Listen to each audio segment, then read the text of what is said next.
1 2 3 4 5 6 7 8 9 10 11 and so on, जितने भी consecutive integers हैं उनको हमने लिखा है। इसी तरह से ये सारे पॉजिटिव इंटीजर्स हमने यहाँ लिखे हैं। हमें पता करना है 6389th डिजिट कौन सी होगी। नाउ यहाँ पर अगर हम ध्यान से देखें तो 1 से 9 तक होगा, फिर 10 से लेके और 99 तक होगा, फिर 100 से लेके और 999 तक होगा, फिर 1000 से लेके और 9999 तक होगा एंड सो ऑन। तो हमें पता करना है 6389th डिजिट कौन सी होगी। सबसे पहले अगर हम सिंगल डिजिट की बात करें तो ऐसे 9 नंबर्स हैं, हर एक में एक डिजिट का इस्तेमाल हुआ है, यानी टोटल 9 डिजिट्स यहां तक हम यूज कर चुके हैं। अगर हम डबल डिजिट्स की बात करें तो 10 से लेके 99 तक टोटल 90 नंबर्स होते हैं और हर एक नंबर को लिखने के लिए हमें 2 डिजिट चाहिए। तो 90 नंबर्स को लिखने के लिए हमें 180 डिजिट्स चाहिए। ऐसे ही अगर हम 3 डिजिट नंबर्स की बात करें तो 100 से लेके 999 तक टोटल 900 डिजिट्स नंबर्स होते हैं और हर एक नंबर को लिखने के लिए 3 डिजिट चाहिए, यानी 2700 डिजिट्स हमें यहां पर चाहिए। इनको अगर हम ऐड करते हैं तो ये हो गया है 2889 डिजिट्स। इसके बाद में अगर हम यहां से यहां तक जाते हैं तो टोटल हमारे पास में 9000 नंबर्स होंगे। हर एक नंबर को लिखने के लिए हमें 4 डिजिट्स चाहिए, दैट इज 36000। तो 2889 डिजिट से लेके और इसमें अगर हम ये ऐड कर दें तो 38889 डिजिट्स तक सारी यहां पर आएंगी। दैट मीन्स हमारा जो 6389th डिजिट वाला जो नंबर होगा is bound to be a 4 digit number. तो हमने यहां तक तो कैलकुलेशन इस तरह से कर ली है। अगर इन डिजिट्स को हम यहां से सब्ट्रैक्ट कर दें तो 6389 में से अगर हम 2889 को सब्ट्रैक्ट कर दें तो 3500 हमारे पास में आ जाएगा। क्योंकि हर एक नंबर को लिखने के लिए 4 डिजिट्स का इस्तेमाल करना पड़ रहा है तो 3500 डिजिट्स का मतलब हो गया 3500 को हम डिवाइड कर देते हैं 4 से, 875। हमें यहां से और आगे तक 875 नंबर्स लिखने होंगे। पहला नंबर तो 1000 होगा। अगर इस नंबर को हम हटा दें तो अभी हमें 874 नंबर्स और लिखने होंगे। दैट मीन्स हमारा जो नंबर होगा वो होगा 1000 प्लस 874, दैट इज 1874। तो 1874, 1873, 1872 एंड सो ऑन, यहां तक हमने 1000 लिखा है, ये 999 एंड इस तरह से ये चल रहा है। तो जो हमारी 6389th डिजिट होगी वो क्या होगी? 4।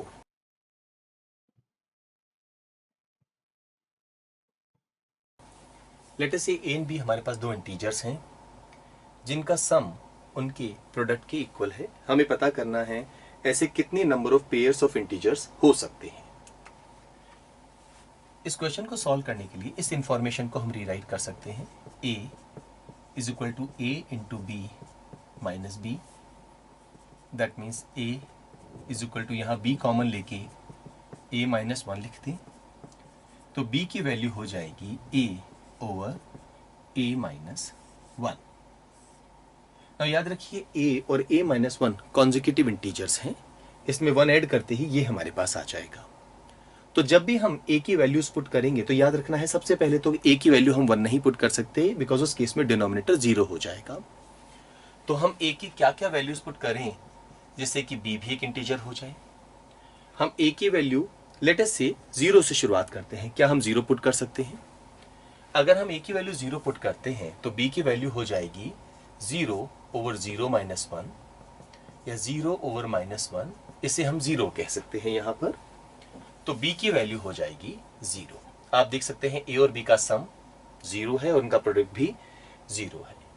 a की वैल्यू 1 हम नहीं पुट कर सकते। क्या हम a की वैल्यू 2 पुट कर सकते हैं? 2 पुट करते ही b की वैल्यू हो जाएगी 2 over 2 minus 1, that is 2 over 1 या 2। तो 2 एक इंटीजर है ए एंड बी की वैल्यू हम 2 एंड 2 रेस्पेक्टिवली पुट कर सकते हैं। इन दोनों का सम 4 हो गया है, इनका प्रोडक्ट भी 4 हो गया है।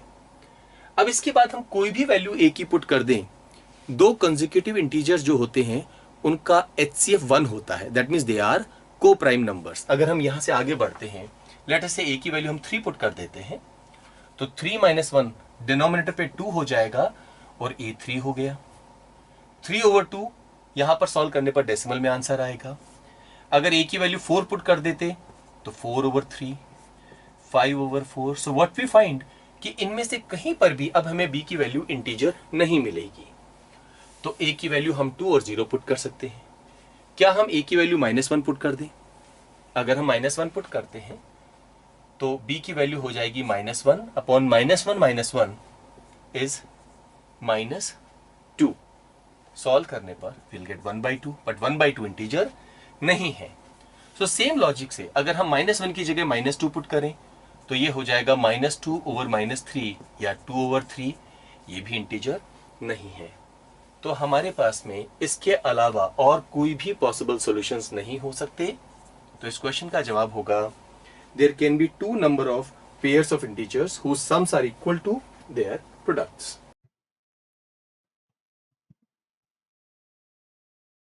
n एक नेचुरल नंबर है, 21 raise to the power n divide करता है 50 फैक्टोरियल को। हमें n की मैक्सिमम वैल्यू पता करनी है ना। अगर हम 21 के प्राइम फैक्टर्स करें तो हमारे पास आएगा 3 × 7।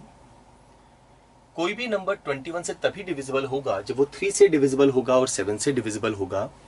That means 21 raise to the power n को हम लिख सकते हैं 3 raise to the power n × 7 raise to the power n, जहां n एक नेचुरल नंबर है। हमें यह पता करना है n की हाईएस्ट क्या वैल्यू हो सकती है such that 50 factorial 3 raise to the power n से डिविजिबल हो जाए and 50 factorial 7 raise to the power n से डिविजिबल हो जाए। ये एक स्टैंडर्ड क्वेश्चन है जो नंबर सिस्टम में हमसे पूछा जाता है। यहां पर क्योंकि ये प्राइम नंबर है, n की वैल्यू निकालना बड़ा आसान। इसका एक स्टैंडर्ड तरीका होता है, आप 50 को 3 से डिवाइड करें और जो भी कोशेंट आए वो यहां लिख दें। तो कोशेंट हमें मिलेगा 16। अब इस 16 को वापस 3 से डिवाइड करें और जो कोशेंट आए उसे यहां लिखें। 5 को 3 से डिवाइड करें, कोशेंट को यहां लिखें। ये प्रोसेस आप तब तक करें जब तक ये नंबर डिवाइजर यानी 3 से स्मॉल नहीं हो जाए। 1 3 से छोटा है, आगे कैलकुलेशन करने की जरूरत नहीं है, क्योंकि अगर आप इसको डिवाइड करेंगे तो कोशेंट 0 आ जाएगा। इन सभी को आप ऐड कर लें तो you will get 22। It means 50 factorial को अगर हम ओपन करेंगे तो हमें 3 रेज़ टू द पावर 22 मिलेगा। ऐसे ही अगर हम 7 की हाईएस्ट पावर निकालना चाहें तो क्या होगा? 50 को 7 से डिवाइड करने पर 7 और 7 को 7 से डिवाइड करने पर कोशेंट 1 आएगा। 7 + 1 8, तो ये 7 रेज़ टू द पावर 8 होगा इनटू लेट अस से x। यहां x 7 और 3 का मल्टीपल नहीं है, ये कोई और नंबर हो सकता है। इसका मतलब है हम इसे लिख सकते हैं 3 raise to the power 8 into 7 raise to the power 8 into 3 raise to the power 14 into x। ये हो गया है 21 raise to the power 8 into 3 raise to the power 14 into x। तो n की जो हाईएस्ट वैल्यू है अगर हम 21 raise to the power n में देखें तो वो क्या हो सकती है? 8। इसके अलावा हमें और 21 नहीं मिलेंगे क्योंकि 3 तो अभी हमारे पास अवेलेबल है, बट 7 अब हमारे पास अवेलेबल नहीं है। तो इस क्वेश्चन का आंसर होगा 8।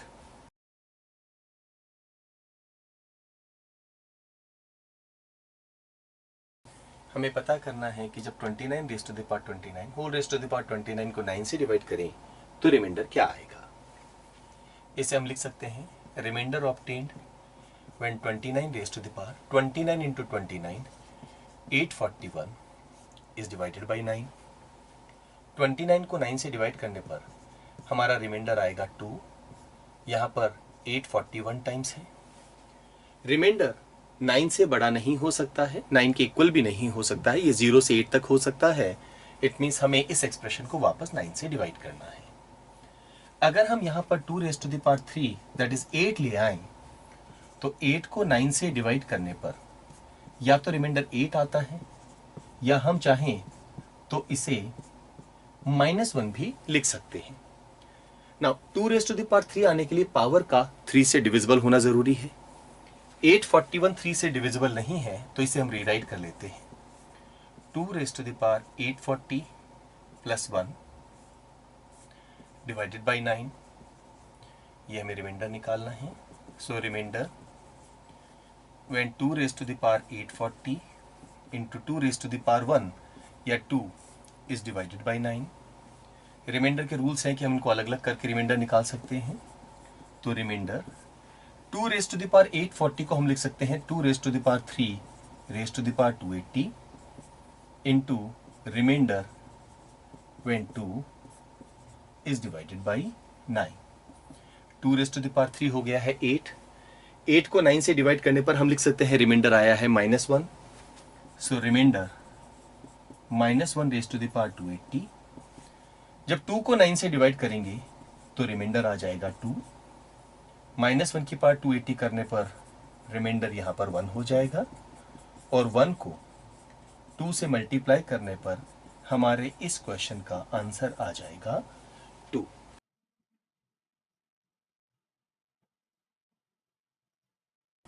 फोर 530 के राइट में इन दो पोजीशंस पे हमें इनमें से कोई दो डिजिट प्लेस करनी है, सच दैट हमारा जो 6 डिजिट का रिजल्टिंग नंबर है वो 6, 7 एंड 9 से डिविजिबल हो जाए। 9 का डिविजिबिलिटी रूल होता है sum of the digits should be a multiple of 9। 4 and 5 9 and 3 12 plus 0, ये सम ऑलरेडी हमारे पास 12 आ चुका है। अगर हम इन डिजिट्स का सम करते हैं तो ये है 15, 6 एंड 9। 12 प्लस 15 करते हैं तो 27 हो जाता है। दैट मीन्स अगर हम ये दो डिजिट्स यहाँ रखें तो सारी डिजिट्स का सम 27 होगा, which is a multiple of 9। यहाँ पर भी 27 होगा, यहाँ पर ये 12 प्लस 6 18 होगा, which is again a multiple of 9। 12 plus 9 21 होगा, which is not a multiple of 9। तो हम इसे तो रिजेक्ट यहाँ पर कर सकते हैं क्योंकि ये नंबर 9 से डिविजिबल नहीं होगा। तो ये सारे नंबर्स अब 9 से डिविजिबल हो चुके हैं। 6 से डिविजिबिलिटी का रूल है number should be divisible by 2 and 3। Number even होना चाहिए, अगर हम इनमें से कोई भी डिजिट्स रखते हैं तो नंबर इवन होगा। डिविजिबल बाय 3, क्योंकि ये नंबर्स ऑलरेडी 9 से डिविजिबल हैं, डेफिनेटली ये 3 से डिविजिबल होंगे। हमें 6 से चेक करने की जरूरत नहीं है, हमें बस ये देखना है कि क्या हमारा गिवन नंबर 7 से डिविजिबल है या नहीं है। अगर हम 4 5 3 0 9 6 यहाँ पर लिखते हैं और इससे देखते हैं कि ये 7 का मल्टीपल है या नहीं है। कई तरीके हैं, सबसे अच्छा तरीका तो यहाँ ये रहेगा कि आप इसको डिवाइड करके देख लें। 7 6 times 42, we are left with 3 33। 7 4 times 28 5 50। 7 7 times 49 1 19। 7 2 times 14 5 56। 7 8 times 56। Completely divisible है, तो डेफिनेटली हमारा आंसर क्या होना चाहिए था 96। अदरवाइज आप यहाँ पर डिविजिबिलिटी के रूल्स लगा के भी क्वेश्चन को सॉल्व कर सकते थे, पर उसमें थोड़ा सा टाइम ज्यादा लग जाता।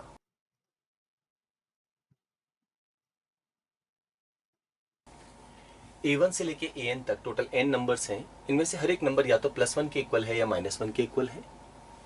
अगर हम A1 A2 A2 A3 A3 A4 इन सबको मल्टीप्लाई करके और ऐड करें यहाँ तक कि AN A1 तक, तो आंसर 0 आएगा। हमें n के बारे में पता करना है। इसे समझने के लिए हम एक काम कर सकते हैं, इन नंबर्स को हम एक सर्कुलर वे में लिखते हैं। A1 A2 A3 A4 and so on AN-1 AN, ये हमने यहां पर नंबर लिख दिए। तो इसका मतलब ये हुआ कि जब हम इन दोनों को मल्टीप्लाई करें, इन दोनों को मल्टीप्लाई करें, इन दोनों को मल्टीप्लाई करें एंड सो ऑन, इन दोनों को मल्टीप्लाई करें, इन दोनों को मल्टीप्लाई करें और उन वैल्यूज को ऐड कर दें, तो आंसर 0 आएगा।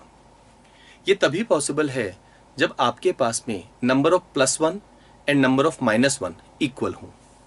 उसकी वजह यह है कि अगर हम मान लीजिए A1 और A2 का प्रोडक्ट +1 लेते हैं, तो हमें A2 और A3 का प्रोडक्ट हो सकता है +1 मिल जाए या हो सकता है -1 मिल जाए, पर जितने भी प्रोडक्ट हमारे पास +1 आएंगे उतने ही हमारे पास -1 भी आने चाहिए। इस चीज को इंश्योर करने के लिए सबसे इंपॉर्टेंट चीज क्या है, क्या ऐसा हो सकता है कि n सिर्फ एक 2 का मल्टीपल हो? A1 और A2 मान लीजिए दो ही नंबर्स हों, लेट अस से n की वैल्यू 2 है। अब A1 इंटू A2 जैसे ही हम करेंगे, प्रोडक्ट या तो +1 आएगा या -1 आएगा। तो जो फर्स्ट ऑप्शन हमारे पास गिवन है that n is a multiple of 2, ये सही नहीं है। ऐसे ही मान लीजिए हम कहें कि n is a multiple of 3। Suppose हमारे पास 3 नंबर्स हैं a1 a2 a3। तो according to the condition a1 into a2 plus a2 into a3 plus a3 into a1 should be equal to 0। But ऐसा नहीं हो सकता, क्योंकि हमारे पास में 3 प्रोडक्ट हो रहे हैं। हर एक प्रोडक्ट या तो +1 के इक्वल है या -1 के इक्वल है। तो तीनों को ऐड करने पर आंसर 0 नहीं आ सकता। या तो वो 3 आएगा, या वो 2 आएगा, या वो उसी अकॉर्डिंगली, क्योंकि इसको जब हम मल्टीप्लाई करेंगे, मान लीजिए ये प्रोडक्ट है 1, ये भी 1 है और ये भी 1 है, तो किसी भी हालत में 0 नहीं आ सकता, क्योंकि जितने +1 हैं उतने ही -1 हमारे पास होने चाहिए, यानी कि टोटल नंबर ऑफ प्रोडक्ट्स यहां पर इवन होने चाहिए। तो ये ऑप्शन भी हम हटा सकते हैं that n is a multiple of 3। n can be any multiple of 4। क्या ये पॉसिबल है? मान लीजिए a1 से लेके a4 तक हमारे पास टोटल 4 नंबर्स हैं।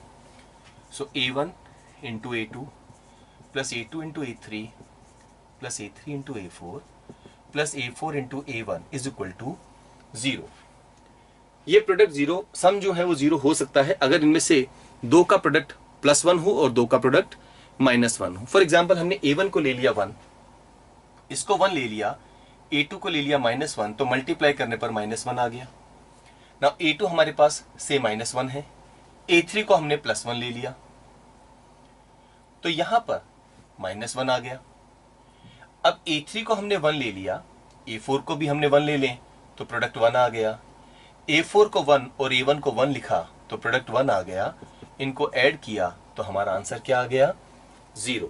इसका मतलब है ये सम 0 तभी हो सकता है जब हमारा n जो है वो 4 का कोई भी एक मल्टीपल हो, और ये हमारे पास यहां पर पॉसिबल है। जरूरी नहीं कि वो नंबर 4 हो, वो 4 हो सकता है, 8 हो सकता है, 12 हो सकता है, but it must be a multiple of 4।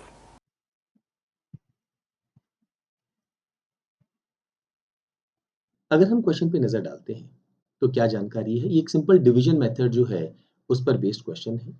एक डिवीजन प्रॉब्लम है, कोशेंट और रिमाइंडर का प्रोडक्ट हमें गिवन है 24 और उनका सम हमें 10 गिवन है। डिवाइजर गिवन है, डिविडेंड के बारे में पूछा गया है। लेट अस से डिविडेंड है n, डिवाइजर है हमारा 5, कोशेंट हमें नहीं मालूम है, लेट अस से ये q है और रिमाइंडर r है।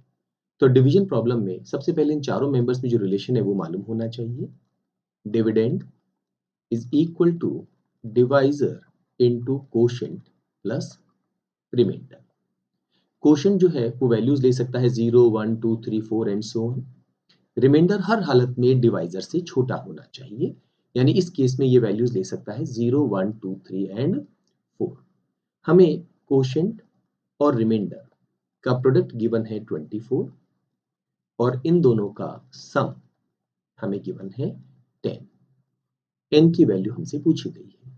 हिट एंड ट्रायल सबसे अच्छा तरीका होगा। लेट अस से रिमाइंडर हम 1 ले लें तो क्वोशंट 24 हो जाएगा, पर उस केस में इनका सम 25 हो जाएगा, हमें 10 चाहिए, ये पॉसिबल नहीं होगा। रिमाइंडर अगर हम 2 ले लें तो क्वोशंट 12 हो जाएगा, पर सम 14 होगा, ये भी अलाउड नहीं है। अगर हम रिमाइंडर 3 ले लें तो क्वोशंट 8 हो जाएगा, प्रोडक्ट तो 24 है पर सम 11 हो गया है, हमें 10 चाहिए। रिमाइंडर अगर हम 4 ले लें तो क्वोशंट 6 हो जाएगा, 6 + 4 10, यही हमारा आंसर होना चाहिए यहाँ पर।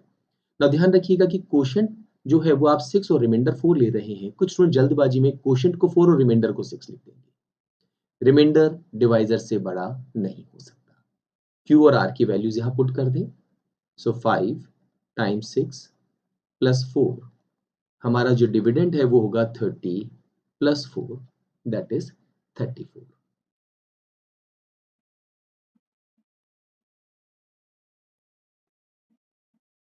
In a 4-digit number, the product of thousands digit and units digit is 0, while their difference is 7. Product of the middle digits is 18. The thousands digit is as much more than the units digit as the hundreds digit is more than the tens digit. The 4-digit number is। मैं suggest करूंगा कि आप video को pause करके पहले इस question को खुद सॉल्व करने की कोशिश करें। और बाद में आप इसका वीडियो सॉल्यूशन देखिए। मैक्सिमम आपको इस क्वेश्चन को सॉल्व करने के लिए 1 मिनट का टाइम लेना चाहिए। ये क्वेश्चन एक इजी लेवल का क्वेश्चन है। 4 डिजिट नंबर के बारे में हम बात कर रहे हैं। तो अगर हम 4 डिजिट्स को इस तरह से रिप्रेजेंट करना चाहें तो याद रखिए जो थाउजेंड्स डिजिट है ये किसी भी हालत में जीरो नहीं हो सकती। क्वेश्चन में गिवन है कि थाउजेंड्स डिजिट और यूनिट्स डिजिट का प्रोडक्ट जो है वो जीरो है। इन दोनों में से एक को तो जीरो होना ही पड़ेगा, पर वो थाउजेंड्स डिजिट नहीं हो सकती, तो हर हालत में वो यूनिट्स डिजिट होगी। और इनका डिफरेंस 7 है। इसका मतलब है 1000 डिजिट जो है वो क्या होगी, 7। Product of the middle digits is 18। इन दोनों का प्रोडक्ट 18 है। अब 18 होने के कई तरीके हो सकते हैं, बिकॉज सब सिंगल डिजिट नंबर हैं। तो क्या हम 1 इंटू 18 लिख सकते हैं? नहीं, क्योंकि उस केस में एक डिजिट डबल डिजिट की हो गई है। 2 इंटू 9 एंड 3 इंटू 6। अब ये 9 इंटू 2 और 6 इंटू 3 भी हो सकता है। The 1000 digit is as much more than the units digit, यानी ये डिजिट इससे 7 ज्यादा है। हंड्रेड्स डिजिट जो है वो भी टेंस डिजिट से उतनी ही ज्यादा है, यानी 100 डिजिट और 10 डिजिट जो है उनका डिफरेंस 7 है, जहां 100 डिजिट टेंस डिजिट से ज्यादा बड़ी है।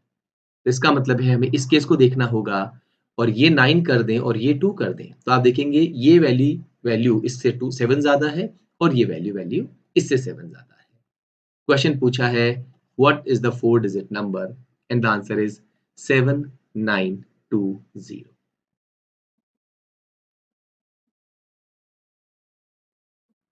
यहाँ पर 3 स्पोर्ट्स हैं, cricket, football and basketball. Students हैं जिनके रोल नंबर्स हैं 1 से लेके 140 तक, और कितने स्टूडेंट्स किस गेम को ऑप्ट करते हैं वो हमें मेंशन किया गया है। पता करना है number students who did not opt for any of the 3 sports. एक काम करते हैं, यहाँ पर हम वेन डायग्राम बना लेते हैं। जो फर्स्ट सर्कल है वो रिप्रेजेंट कर रहा है उन स्टूडेंट्स को जिन्होंने क्रिकेट को ऑप्ट किया है। सेकेंड सर्कल रिप्रेजेंट कर रहा है उन स्टूडेंट्स को जिन्होंने फुटबॉल को ऑप्ट किया है, और थर्ड सर्कल रिप्रेजेंट कर रहा है उन स्टूडेंट्स को जिन्होंने बास्केटबॉल को ऑप्ट किया है। टोटल नंबर ऑफ स्टूडेंट्स हमें मालूम है कितने हैं, 140। तो जो रेक्टेंगल है इसकी वैल्यू हम यहाँ पर लिख देते हैं 140। अच्छा, क्रिकेट को कितने स्टूडेंट्स ने ऑप्ट किया है? वो स्टूडेंट जिनका रोल नंबर इवन है, यानी वो नंबर जो कि 2 से डिविजिबल है। 140 तक ऐसे 70 नंबर्स हैं जो 2 से डिविजिबल हैं, we can find out easily. Football उन लोगों ने ऑप्ट किया है जिनका रोल नंबर 5 से डिविजिबल है। 140 तक 28 नंबर्स ऐसे हैं जो कि 5 से कंप्लीटली डिविजिबल है। 140 को 5 से डिवाइड करें और जो वैल्यू कंप्लीट आ रही है, दैट इज 28 इंटू 5 140, वो यहाँ हमने लिख दी। बास्केटबॉल उन लोगों ने ऑप्ट किया है जिनके रोल नंबर 3 से डिविजिबल है। 140 को अगर हम 3 से डिवाइड करते हैं तो हमारे पास में 46, ये कंप्लीट डिवीजन होता है, बिकॉज 46 इंटू 3 करने पर 138 आता है। तो 46 स्टूडेंट्स ने बास्केटबॉल ऑप्ट किया है। अच्छा, what about cricket and football? Cricket opt किया है उन लोगों ने जो 2 से डिविजिबल रोल नंबर है जिनका, और फुटबॉल जिनका रोल नंबर 5 से डिविजिबल है। तो दोनों गेम उन्हीं स्टूडेंट्स ने ऑप्ट किए जिनका रोल नंबर इन दोनों से डिविजिबल है या इनके एलसीएम से डिविजिबल है। 140 तक 10 से डिविजिबल होने वाले 14 नंबर्स हैं। So 14 students opted for cricket as well as football. What about football and basketball? Same approach हम यूज करेंगे। 3 एंड 5 से डिविजिबल होने चाहिए वो नंबर्स, यानी 15 से डिवाइड करेंगे तो 15 9 times 135। What about cricket and basketball? Numbers 2 and 3 दोनों से डिविजिबल होने चाहिए, यानी कि 6 से डिविजिबल होने चाहिए। 23 ऐसे नंबर होंगे। 23 इंटू 6 इज 138। अच्छा, ऐसे कितने स्टूडेंट्स हैं जिन्होंने तीनों ही स्पोर्ट्स को ऑप्ट किया है? वो स्टूडेंट जिनके रोल नंबर 2 3 एंड 5 तीनों से डिविजिबल है या इनके एलसीएम से। एलसीएम है 30। 140 तक 30 से डिविजिबल होने वाले 4 नंबर्स। अगर ये वैल्यू 4 हो गई तो ये 10 होगी। इन दोनों का सम 14 होना चाहिए। ये 4 है तो ये वैल्यू 5, इन दोनों का सम 9 होना चाहिए, और अगर ये 4 है तो ये 19। What about this value? 10 14 and 5 19, ये वैल्यू होनी चाहिए 9। What about this value? 19 and 4 23 and 10 33, तो ये वैल्यू होनी चाहिए 37। What about this value? 19 and 4 23 and 5 28, तो ये वैल्यू 18 होनी चाहिए। क्या हम पता कर सकते हैं वो स्टूडेंट्स जिन्होंने इन तीनों में से कोई कम एक स्पोर्ट्स तो ऑप्ट किया है? इन सब वैल्यूज को ऐड कर लीजिए। अच्छा, इसे ऐड करने की जरूरत नहीं है क्योंकि इसका सम ऑलरेडी हमें मालूम है कितना है वो 70, और 70 में अगर हम ऐड कर दें 9 प्लस 5 14 प्लस 18 32, तो सम आएगा 102। 102 स्टूडेंट्स ऐसे हैं जिन्होंने किसी न किसी स्पोर्ट्स को ऑप्ट किया है इन तीन में से। टोटल स्टूडेंट्स कितने हैं 140, तो बाकी कितने बचे हैं 140 माइनस 102, दैट इज 38। ये वो स्टूडेंट्स हैं जिन्होंने इन तीनों में से कोई भी स्पोर्ट्स ऑप्ट नहीं किया है। तो इस क्वेश्चन का हमारा आंसर होगा second option.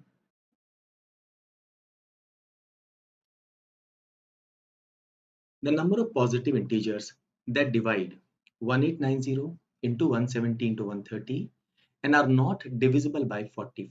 Now, the moment we say positive integers, इसका मतलब है हम बात कर रहे हैं 1, 2, 3 and so on, including that number itself. तो सबसे पहले तो हमें इस नंबर को ओपन करना होगा, जैसे 1890। अगर हम इसको फैक्टर करना चाहें तो ये होगा 7 into 27 into 10, तो 7 27 हो गया है 3 cube into 2 into 5। Prime factor form में जब हम लिखते हैं तो जो बेस है वो डिस्टिंक्ट प्राइम नंबर होना चाहिए और पावर नेचुरल नंबर्स। ऐसे ही 170 को अगर हम लिखेंगे तो वो होगा 17 इंटू 10 या 17 इंटू 2 इंटू 5। 130 इसे हम लिख सकते हैं 13 इंटू 10 या 13 इंटू 2 इंटू 5। क्योंकि हमें इन तीनों का प्रोडक्ट चाहिए पहली बात, तो हम यहाँ पर अगर देखेंगे तो 2 की पावर हमारे पास आएगी 3 टाइम्स, ऐसे ही 3 की पावर भी 3 times. What about power of 5? 1, 2 and 3. And then we will get 7, 13 and 17. ये प्राइम फैक्टर फॉर्म कहलाती है, जहां पर बेस डिस्टिंक्ट प्राइम नंबर्स होते हैं और पावर नेचुरल नंबर होती है। अगर यहाँ पर पूछा जाए टोटल नंबर ऑफ डिवाइजर्स कितने होंगे तो हम आसानी से इसको आंसर कर सकते हैं। ये जो पावर है इनमें हम 1 ऐड करते हैं, सो 3 प्लस 1 क्यों ऐड करते हैं वो मैं भी आपको समझा देता हूँ। इंटू 3 प्लस 1 इंटू 3 प्लस 1, यहाँ पर 7, 13 और 17 की जो पावर है वो 1 है, तो यहाँ पर हो जाएगा 1 plus 1 into 1 plus 1 into 1 plus 1। So this is 4 into 4 16। Now ये भी 4 है, ये 2 और 2 ये भी 4 हो गया, तो 4 and 4 16, 16 का square 256 into 2। Total number of factors या डिवाइजर्स जो पॉजिटिव इंटीजर हैं वो होंगे 512। अच्छा, वैसा क्यों किया हमने, प्लस 1 क्यों किया है?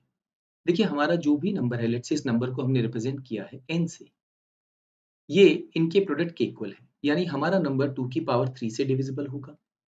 तो हमारा नंबर 2 की पावर 2 से तो डेफिनेटली डिविजिबल होगा ही होगा, 2 की पावर 1 से भी होगा एंड 2 की पावर 0 से भी होगा। ये जो प्लस 1 हमने किया है ये 2 की पावर 0 के लिए किया है। ऐसे ही 3 की पावर 3 से डिविजिबल होगा, 3 की पावर 2, 3 की पावर 1 एंड 3 की पावर 0। सिमिलरली 5 की पावर 3, 5 की power 2, 5 की power 1 and 5 की power 0, and then we have got 7 to the power 1 and 7 to the power 0, 13 to the power 1 and 13 to the power 0, and 17 to the power 1 and 17 to the power 0। अगर हम इन सबको आपस में multiply कर दें तो total number of factors हमारे पास आ जाएंगे। तो हम यहाँ कहेंगे यहाँ हमारे पास 4 ऑप्शंस हैं, यहाँ 4, यहाँ पर 4 जो हमने इसे रिप्रेजेंट किया है, और यहाँ पर 2, 2 एंड 2। ये हो गए total number of factors. But इस क्वेश्चन में एक जरा सा ट्विस्ट था, जो फैक्टर्स हैं वो खुद डिविजिबल नहीं होने चाहिए, किससे? 45 से। ना 45 क्या है? ये है 3 स्क्वायर इंटू 5। तो एक काम करें, टोटल नंबर ऑफ डिवाइजर्स में से हम वो डिवाइजर सब्ट्रैक्ट कर दें जो 45 से डिविजिबल हैं, तो हमारे पास वो डिवाइजर्स आ जाएंगे जो 45 से डिविजिबल नहीं है। 45 से डिविजिबल वही नंबर होंगे जिनकी पावर में 3 की पावर 2 या उससे बड़ी पावर आए 3 की, और 5 की पावर 1 या उससे बड़ी पावर्स आए। इसका मतलब है ये चारों नंबर्स हमारे काम के हैं, क्योंकि ये डिविजिबिलिटी में कोई इंपैक्ट नहीं डाल रहे हैं जब हम इस नंबर की बात कर रहे हैं। तो यहाँ भी 4 नंबर काम के हैं। अगर हमने ये लिख दिया तो यहाँ हमारी गलती हो जाएगी। क्यों? हमें 3 की पावर 2 से बड़ा नंबर चाहिए, तो 3 की पावर 1 और 3 की पावर 0 अगर किसी नंबर में है सिर्फ, तो वो नंबर 3 की स्क्वायर यानी कि 9 से डिविजिबल नहीं होगा, तो यहाँ पर 4 हमारे काम के नंबर नहीं है, यहाँ नंबर हमारे काम के होंगे सिर्फ 2। What about this case? 5 से डिविजिबल होना चाहिए, तो 5 की पावर 0 हमारे काम का नहीं है। उसके ऊपर अगर कोई भी नंबर है तो वो 5 से डिविजिबल होगा। तो यहाँ जो हमारे फेवरेबल केसेस हैं वो 3 हैं, और 7, 13 और 17 में कोई दिक्कत नहीं है। ये कोई भी पावर हो, इससे फर्क नहीं पड़ेगा। 4 इंटू 2 8 इंटू 3 ये हो गया है 24 इंटू 2 48 इंटू 4 192। तो टोटल इन डिवाइजर्स में से 192 डिवाइजर्स ऐसे हैं जो 45 से डिविजिबल हैं। अगर हम इनको टोटल डिवाइजर्स में से सब्ट्रैक्ट कर दें तो हमारा आंसर आ जाएगा 320। इसको आपको यूं समझना है कि मान लीजिए मैंने एक नंबर ये ले लिया है, एक नंबर लेट से मैंने ये ले लिया है, एक नंबर ये ले लिया है, एक ये ले लिया है, ये और ये एक फैक्टर है ना। अगर हम इस नंबर को देखें तो ये हो गया 2 cube into 3 cube into 5 square into 7 into 13 into 17। क्या ये नंबर 45 से डिविजिबल है? सर्टेनली यस, क्योंकि यहाँ पर हम 5 को भी कैंसिल कर सकते हैं और 3 स्क्वायर को भी कैंसिल कर सकते हैं। लेकिन अगर सोचिए हमने यहाँ पर 5 की पावर 0 ले लिया होता, यानी 5 लिया ही नहीं होता, और ये 5 यहाँ नहीं होता, तो फिर आप 3 की चाहे कोई भी पावर ले लीजिए, हमारा नंबर 45 से डिविजिबल नहीं हो सकता। देयरफॉर इस क्वेश्चन का answer 320।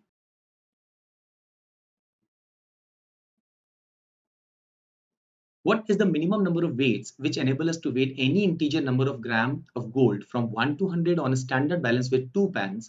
Weights can be placed only on the left pan.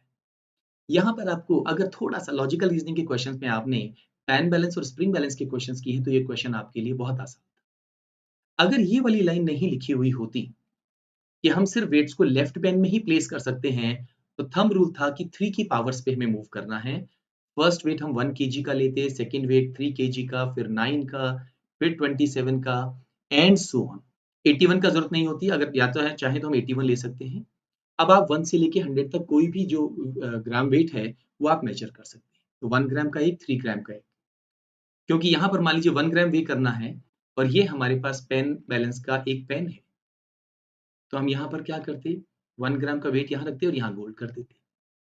अगर हमें 2 चाहिए था तो हम क्या करते, यहाँ पर 3 करते, यहाँ 1 का वेट रखते और बाकी गोल्ड प्लेस कर देते। और उसमें दिक्कत क्या हो रही है कि हमें राइट वाले पैन में कुछ भी नहीं रखना है, सिर्फ गोल्ड रखना है। तो फिर पावर ऑफ 2 का रूल काम करता है। नंबर सिस्टम में 2 बड़े इंपॉर्टेंट नंबर्स कहलाते हैं, एक है परफेक्ट नंबर्स और दूसरा है ऑलमोस्ट परफेक्ट नंबर। ये 2 की जितनी भी पावर्स वाले नंबर हैं they are called almost perfect numbers, क्योंकि इनके फैक्टर्स का सम करने पर हमेशा जो वैल्यू हमारे पास आएगी वो नेक्स्ट हायर पावर से एक कम होगी। जैसे कि 1 2 4, ये 2 की पावर है, ये कंसेप्ट हम स्प्रिंग बैलेंस में यूज करते हैं, राइट एंड सो। अब आप 1 + 2 करेंगे तो 3 आएगा जो कि 4 से एक कम है। 1 + 2 + 4 करेंगे तो 7 आएगा जो 8 से एक कम है। 1 2 4 8 करेंगे तो 15 आएगा। अब अगर आपको मान लीजिए 1 का वेट चाहिए तो ये लीजिए 1 हो गया, 2 चाहिए तो 2 आपके पास है, 3 चाहिए तो दोनों को मिला दीजिए, लेफ्ट पेन पे रख दीजिए। 4 ग्राम चाहिए तो ये रहा 4 का, 5 चाहिए तो इन दोनों को ऐड कर दीजिए, 6 चाहिए तो ये दोनों लेफ्ट पेन पे रख दीजिए और 7 चाहिए तो तीनों रख दीजिए। तो बेसिकली पावर ऑफ 2 का रूल हमारे यहाँ पर काम करेगा। 64 तक ही हम जाएंगे क्योंकि इन सब का भी अगर मैं सम कर दूं तो 127 ग्राम्स आ जाता है। हमें सिर्फ 100 ग्राम तक ही वे करना है।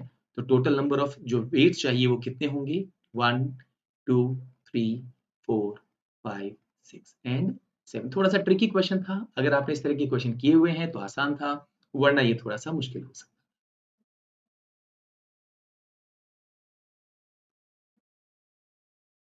यहाँ पर एक प्रॉपर्टी हमें मालूम होनी चाहिए कि वो नंबर जिसके लास्ट में 3 आता है, अगर उसकी पावर 4 का कोई मल्टीपल है तो यूनिट डिजिट हमेशा 1 आती है। ये आपने साइक्लिसिटी में बेसिक कंडीशंस में पढ़ा होगा।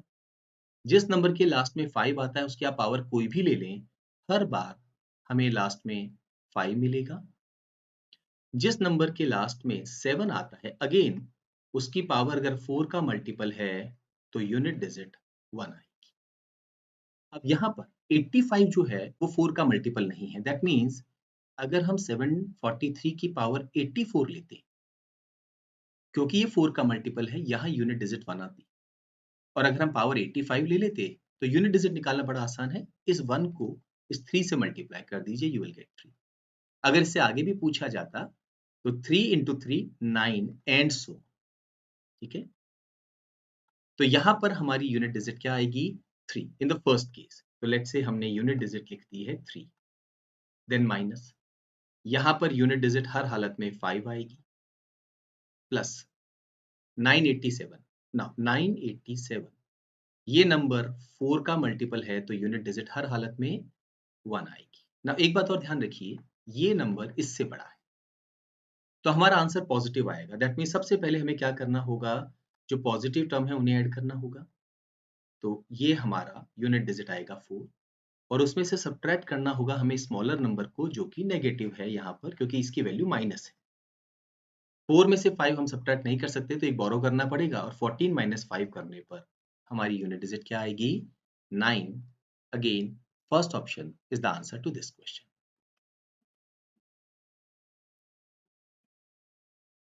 The highest possible value of the ratio of a 4-digit number and the sum of its digits. ये हमारा 4-digit नंबर है, राइट, और sum of the digits A, B, C, हमें इसको मैक्सिमाइज करना है। एक ही तरीका है यहाँ पर। देखिए जो एक्सट्रीम लेफ्ट डिजिट है वो तो हमें लेनी ही पड़ेगी। क्या हो अगर मैं इसको 1 ले लूं, राइट, तो मुझे मालूम है कि नीचे एक 1 तो आ ही रहा है। अब मेरी कोशिश ये होगी कि बाकी डिजिट जो है वो एज स्मॉल एज पॉसिबल हो जाए। क्या हो अगर मैं इन तीनों को 0 ले लूं, तो उस केस में हमारा नंबर है 1000 और नीचे सम हो गया 1। सो देयरफॉर जो मैक्सिमम रेशियो आएगा वो आएगा 1000। ये सबसे बड़ी वैल्यू यहाँ पर है, इमीडिएटली मार्क कर सकते हैं। But it does not mean कि A हैज टू बी 1। अगर मैं A को 2 ले लूं और B, C, D इन तीनों को 0 ले लूं, तो भी हमारे इस क्वेश्चन का आंसर क्या आएगा? 2000/2 दैट इज 1000। तो आप A को 3 ले लें, 4 ले लें, अप टू 9 कुछ भी ले लें, हर बार आपका आंसर सेम आएगा। So 1000 is the maximum value we are looking for.